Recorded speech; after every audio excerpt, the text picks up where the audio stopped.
नीचे नीचे नीचे, बस दिल लगा के बोलिए सुभान अल्लाह। अच्छा, एक खातून अच्छी आ जाए इसमें कोई शक नहीं है कि घर बदल जाता है, और अगर एक ऐसी आ जाए तो कुछ औरतें ऐसी आती हैं, आते ही वो कहती हैं बंटवारा करो भाई, हमको नहीं रहना इधर इनके साथ। तो इनसे चाहिए कि ये खानदानों में रिश्ते क्यों ढूंढते हैं भाई, जिनको एकदम अलग होना है वो तो यतीम खाने में जाए। क्या बात है, यतीम खाना उनके लिए मौजूद जगह है ना, वहां बिल्कुल अकेला ही लड़का मिलेगा, ना बाप ना अम्मा ना कोई नहीं मिलेगा।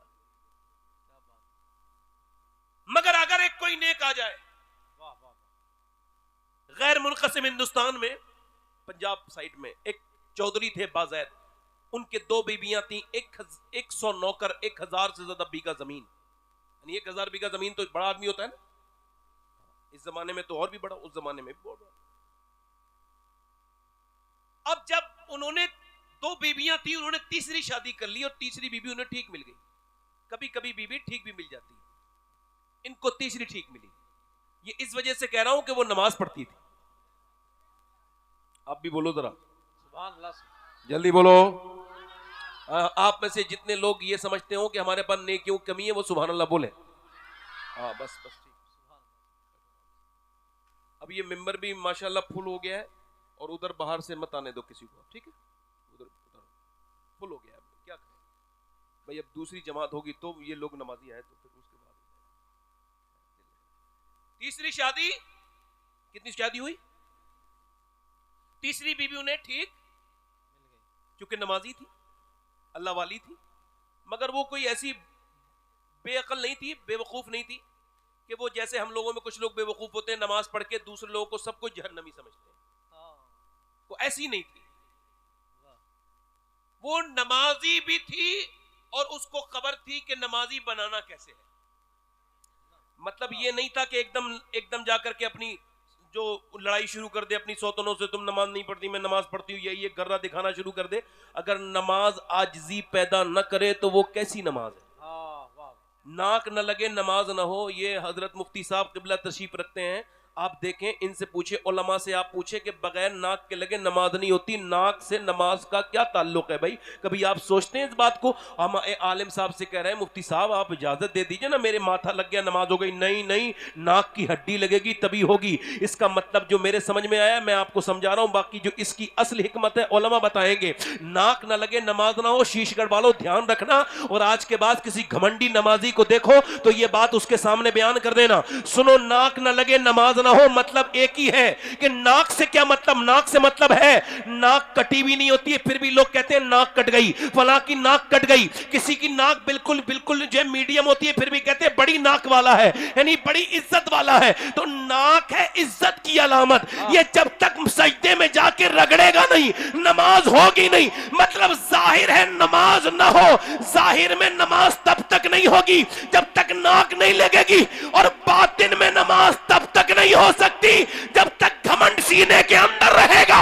क्या बात है, नारे तकबीर, नारे रिसालत, उर्से कंबल पोश, अभी ये मसलके आला हजरत, वाह वाह, इधर देखो, ये बालों को मुड़ाने का क्या मतलब है काबे में जाके? अभी समझा आपने भाई? जो इसकी असली हिकमत है उलमा बताएंगे। मैंने जो काबे में बैठ के सोचा है वो बता रहा हूं। अल्लाह का शुक्र है 2 हज किए मैंने, इस साल भी जा रहा हूं हज करने। मेरी अल्लाह की बारगाह में दुआ है कि मेरे मालिक मुझे इतनी तौफीक दे कि मैं कम से कम 25 हज कर लूं, और उससे ज्यादा तेरी अपनी रहमत। एक साहब करे तो इतना मदीना क्यों जाते हैं, इतना हज क्यों जाते हैं? मैंने कहा ये बात तो आपको इमाम आजम को समझानी चाहिए थी, हमने तो 2-3 ही किए, वो तो 55 कर चुके थे। सुभान अल्लाह, सुभान, आप हजरत उस वक्त कहां थे आप? वाह वाह, ये बात तो इमाम हुसैन से भी आप कहते हैं। हाँ हाँ हाँ,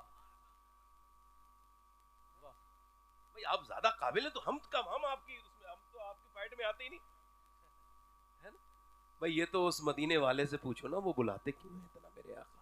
वाह वाह, सुभान अल्लाह, सुभान, तो उस करीम से पूछो ना, इतनी नजर करम क्यों करते हैं मेरे आका? वाह, मेरा इमाम कहता है ले रजा सब गए मदीने को, मैं ना जाऊं, अरे खुदा ना करे।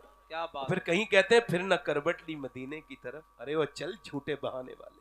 वाह वाह वाह वाह वाह वाह वाह, क्या बात है, वाह वाह, बाल मुड़ाने का मतलब भाई, बाल मुड़ाने का एक मतलब माने आपने देखा होगा देहातों में और शहरों में, इसके बाल मुड़ो, इसकी कोई इज्जत नहीं है, ये बहुत बड़ा जुर्म किया है इसने, मुजरिम है, बहुत गंदा काम किया है, इसके बाल मुड़ा के इसको घुमाओ। अब बंदा काबे में जाता है, बाल मुड़ाता है और फिर अपने रब की बारगाह में अर्ज करता है, मालिक देख मैं मुजरिम तो हुई, मगर तेरे शहर में आके, तेरे घर में आके मैंने बाल मुड़ा दिए, मेरी कोई इज्जत नहीं। तो बाल मुड़ाना ये करना सब मेरा काम था, और मुझको निगार को बख्शना ये तेरा काम है। सुभान अल्लाह, सुभान ये इबादत जो है ना, ये आपको आजिज़ी सिखाएंगी, ये आपको इंसान बनाएंगी, वरना आप क्या बेवजह की चीजें कर रहे हैं। अब मेरी तरफ देखें, उस औरत ने एकदम एकदम नसीहत नहीं की, नसीहत के लिए भी अकल की जरूरत है। उसने सोचा कि इनको, तो उसने देखा कि चौधरी के लिए दूध लेके जाता है नौकर, उसने कहा तुम लेके नहीं जाओगे, मैं लेके जाऊंगी। रात को दूध लेके गई, बेहतरीन औटा के, उसमें बादाम शदाम लगा के, लीजिए चौधरी साहब दूध पीजिए। उसने कहा मेरी तो 2 बीवी हैं, वो भी लेके आती हैं दूध, वो कभी नहीं लेके आई, आप क्यों लेके आई? कहा मेरा ज्यादा हक बनता है आपकी खिदमत करने का, लीजिए ना मेरे सरताज, आप दूध पीजिए। इतनी मीठी बात की, दूध पी लिया उसने। कहा जरा अच्छा था, जायकेमंद भी पहले ज्यादा था, नौकर के बनाने में और बीवी के बनाने में फर्क है तो, और फिर देने में। अब उसने पाँव भी दबाने की इजाजत चाहिए। कहा क्यों? कि मैं अपने घर पे माँ बाप की खिदमत करती थी, अब आप मेरे सरताज हैं, जरा पाँव की दबाने की इजाजत दें। अच्छा पाँव दबाने की इजाजत दे दी। जानती भी थी, उसने उन्हीं पॉइंटों को टच किया जिससे उसको आसानी होती है, वरना कुछ लोग पाँव दबाते हैं तो और दर्द कर देते हैं, कहते हैं जल्दी छोड़ो हाथ पाँव, मगर कुछ लोग दबाना जानते हैं। वो जानती थी, दबाते दबाते चौधरी को आने लगी नींद, और चौधरी को जब कराटे शुरू हुए तो कहने लगी चौधरी साहब आपको नींद आ रही है और मैं भी जरा जा ही रही हूँ, मुझको भी नींद आ रही है, अगर बुरा ना मानो तो फजर की नमाज के लिए उठा दो। सुभान अल्लाह, सुभान, वाह वाह वाह। अब एक तो चौधरी, दूसरा मर्द, क्या बात। दो घमंड की अलामत इसके अंदर। मर्द तो अक्सर घमंडी होते हैं। इसका एग्जांपल बताऊं, 100 किलोमीटर से सफर करके आएगा, घर में आके बीवी से कहेगा 1 गिलास पानी लाओ। अरे भाई ये 4 कदम दूर पानी है, पी लेते हैं। कि नहीं नहीं, मेरी दादागिरी जहां चलेगी चलाऊंगा जरूर, जहां चलती है चलाता। हुजूर ने फरमाया तुम में बेहतर वो है जो अपनी बीवी के लिए बेहतर। सुभान अल्लाह, सुभान अल्लाह, वाह वाह वाह, है ना। अब ये 5 आदमियों को आवाज देने की क्या जरूरत थी? अब उस औरत ने कहा तो वो गुस्से में आ गया, समझा मेरी इंसल्ट हो, तू मुझे समझाएगी, भाग यहां से, डांट दिया उसको। मगर अल्लाह वाली है, नेक है, उसकी बेइज्जती नहीं हुई जैसे हमारी हो जाती है। घमंडियों की बहुत जल्दी बेइज्जती होती है। देखो नहीं, मुझे फला ने सलाम नहीं किया, मेरी बेइज्जती कर दी। अरे तो तू कर लेता ना। क्या बात है, वाह वाह वाह वाह वाह वाह। कुछ ये दामाद लोग, इनकी तो शायद इज्जत नाक पे ही रखी रहती है, ये शादी में जाके इनकी तो बेइज्जती ना हो ऐसी कोई बराती नहीं गुजरी। बस कोई खाना खाने नहीं बैठा था, इनको कोई देख ना पाया, बस वो आग लग गई। ये दामाद है कोई इबलीस का कोई फर्जंद है? कौन है ये? कौन है बदतमीज ये भाई? ये इसको सलाम भी, ये खुद मेरे सलाम नहीं किया मुझे। अजीब बात है, घमंड का पुतला लिए बैठे यार। सलाम करना, ये जब हुजूर मेराज में गए तो सलाम किसने किया पहले? किसने कहा सलाम? मेरे रब ने कहा ना मेरे महबूब, जोर से बोलो जरा, सलाम भेजा। सुभान। और हुजूर ने अपने हर सहाबी को सलाम। सुभान अल्लाह, सुभान। सलाम करना सुन्नत है। हुजूर फरमाते हैं कि जो सलाम करता है वो तकब्बुर से बरी हो गया। सुभान अल्लाह, सुभान। अब उसने कहा कि तू मुझे नमाज के लिए सिखाएगी, भाग यहां से। अल्लाह वाली थी, बदली नहीं। वो दूसरे दिन भी आई दूध लेकर, पाँव भी याद आ रहे थे दबाने वाले।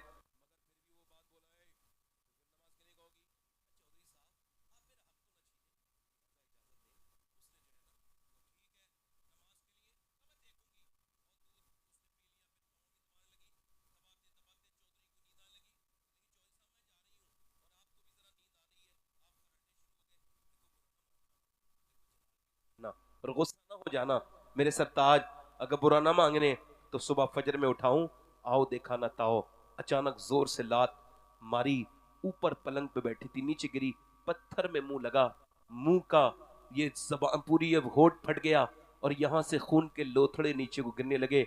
अल्लाह अकबर। अपने दुपट्टे से अपने मुंह के खून को पोंछ रही है, मगर खून रुकता नहीं है। और फिर अपने सारे सामान जितना भी वो ये उसने कफ और ये प्लेट उठाई और एक भी लफ्ज नहीं बोला, बस मुंह पे अपना दुपट्टा रखा, नीचे को मुंह किया, आंखों से आंसू गिरे। मगर न जाने कितनी नेक माँ की बेटी थी वो, जिसने ऐसी अपनी बेटी की तरबियत की थी। और कहां गई वो ऐसी औरतें जो अपने आदमियों को बदलने के लिए इस हद तक सब्र के लिए तैयार थी। एक लफ्ज भी नहीं बोला, न जाने कैसे नेक और अजीमुशान बाप की बेटी थी वो, चली गई, एक लफ्ज भी नहीं बोला, मगर आती रही और जाती रही, गालियां भी खाती रही।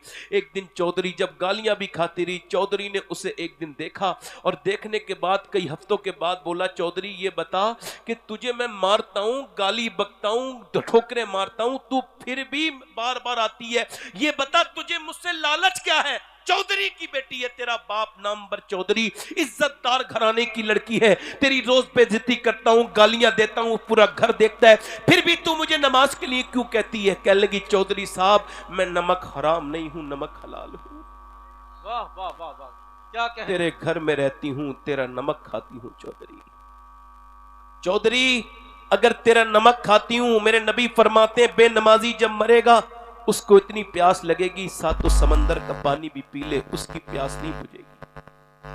जो अपने रब के सामने झुकता नहीं, उसके सामने सजदा नहीं करता, जो अपने रब के अल्लाह के सामने नमाज नहीं पढ़ता, बेनमाजी जलील होके मरेगा। बेनमाजी कयामत के दिन फिरौन और नमरूद के साथ खड़ा होगा। ए चौधरी बात यह है, मुझे फिक्र है अपनी नेक्स्ट जनरेशन की, अगर तू बेनमाजी रहा तो फिर मेरे बच्चे भी जहन्नमी बनेंगे, बड़े होके वो भी नमाज नहीं पढ़ेंगे। बस इसी लालच में पिटती हूं, गालियां खाती हूं, सब तकलीफें सहती हूं, मगर चौधरी कभी मैं तुझे तेरे पास आती हूं, मुझे और कोई लालच नहीं। उसने नजर में ही ऐसे भले सुखन कहे, मैंने तो उसके पांव में सारा कलाम रख दिया। औरत आगे बढ़ी और जब औरत की ये बात सुनी तो उसके दिल में रहम आया। चौधरी बोला, तू सुबह मुझे नहीं उठाएगी बल्कि मैं तुझे सुबह को उठा दूंगा। चौधरी ने औरत को उठाया और जब फजर में दोनों सजदे में गए तो औरत ने जरा अपने सजदे का फायदा उठाना चाहा और अपनी जो उसकी जो दुआ है ना, उस हथियार का इस्तेमाल किया। सजदे में जाके बोली, ए बेपना ताकतों वाले, मेरी कोई हैसियत थोड़ी है, मैं तो बड़ी कमजोर तेरी बंदी, तू बेपना ताकतों वाला है मालिक, तू दिलों को बदलने वाला है। तुझे पता है कि ये तेरी बंदी कितनी पिटी है, कितनी मारे, कितनी गालियां और कितनी लातें बर्दाश्त की हैं। तब मेरे आदमी ने सर तेरे सामने झुकाया है। मालिक, इसे यहां तक लाना ये मेरा काम था, इस पे अपना फजल करना ये तेरा काम है। मालिक, मेरे आदमी को कबूल कर ले। अल्लाह का ऐसा फजल हुआ कि चौधरी के दिल को अल्लाह ने बदला और फिर तहज्जुद तक की नमाज कज़ा नहीं हुई। अपनी हवेली में बहुत आलीशान मस्जिद, हवेली से बड़ी बनाई, 100 नौकर नमाजी हो गए, बीबियां बच्चे सब नमाजी। इलाके में जिधर चौधरी गया नमाजी, उसने हर इलाके में, हर गांव में एक मस्जिद बनवाई। और जब इन दोनों के दरमियान में बच्चा पैदा हुआ, एक औरत ने पूरे इलाके में नमाज की लहर दौड़ा दी। जब बच्चा पैदा हुआ तो कोई आम बच्चा नहीं था, बल्कि बकौले हुजूर मुफ्ती आजम हिंद अपने वक्त का कुतुबुल अख्ताब सुल्तान मोहम्मद बाहू था, जिसने कहा था तस्बीह फिरी पर दिल नहीं फिरिया, की लेना तस्बीह फड़ के हूँ, इल्म पढ़ा पर अदब न सीखिया, की लेना इल्म नु फड़ के हूँ। जब माँ बाप पंजाब में नमाज पढ़ते हैं तो बेटा सुल्तान मोहम्मद बाहू बन के पैदा होता है। जब माँ बाप नमाज पढ़ते हैं बरेली में तो बेटा इमाम अहमद रजा बरेलवी आला हजरत बनता है। जब माँ बाप नमाज पढ़ते हैं ईरान में तो बेटा मखदूम अशरफ जहांगीर समनानी बनता है। जब माँ बाप नमाज पढ़ते हैं कलियर वाले के तो बेटा अलाउद्दीन मखदूम साबिर बनता है। जब माँ बाप नमाज पढ़ते हैं महबूब इलाही के